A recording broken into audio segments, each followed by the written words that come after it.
Africa Content TV.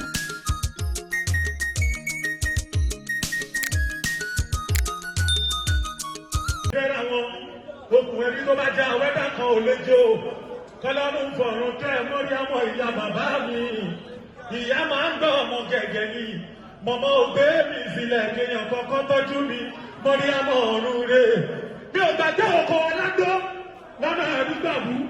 oko di ilé gírámàtì fọ́ lójú kan bóyá torí obì tó máa tà ní múrí kan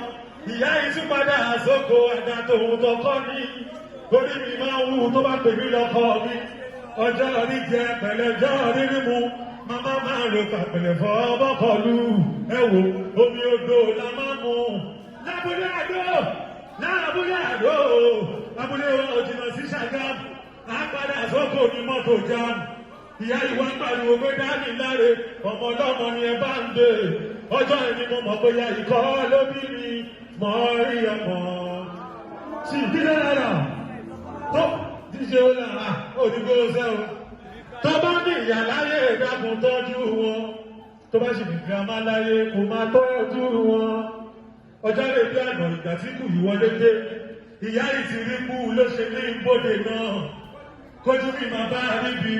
Ràfíù àbúrò mi ń dá bọ́ọ̀lù níta mo wọlé padà mọ̀mọ́ tí dojú bolẹ̀ kàyéfì ló jẹ́ mo sáré pé bàbá mi mo ní àdìyó bó bàdá kú wá wo mọ̀mọ́ rẹ̀ aṣọ lọ́jọ́ ló dé wá kí ló dé kí tó mọ ẹsẹ̀ sí pé ṣìfáwù pẹ̀lú mu ta ẹrú bẹ̀rẹ̀ sí í ké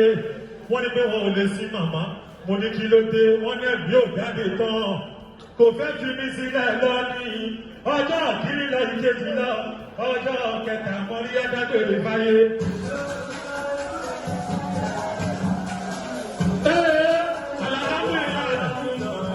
Ìlọrin tí wọ́n kọ́ àìjẹ́ orú ọ̀rẹ́ ọlọ́run tí wọ́n ṣe ọ̀rẹ́ ọlọ́run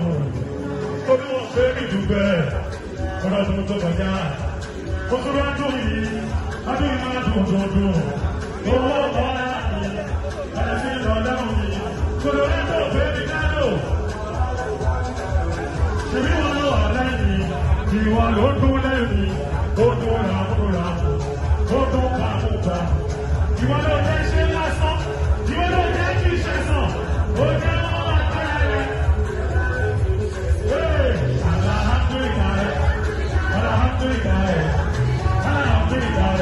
alhamdulillah, alhamdulillah,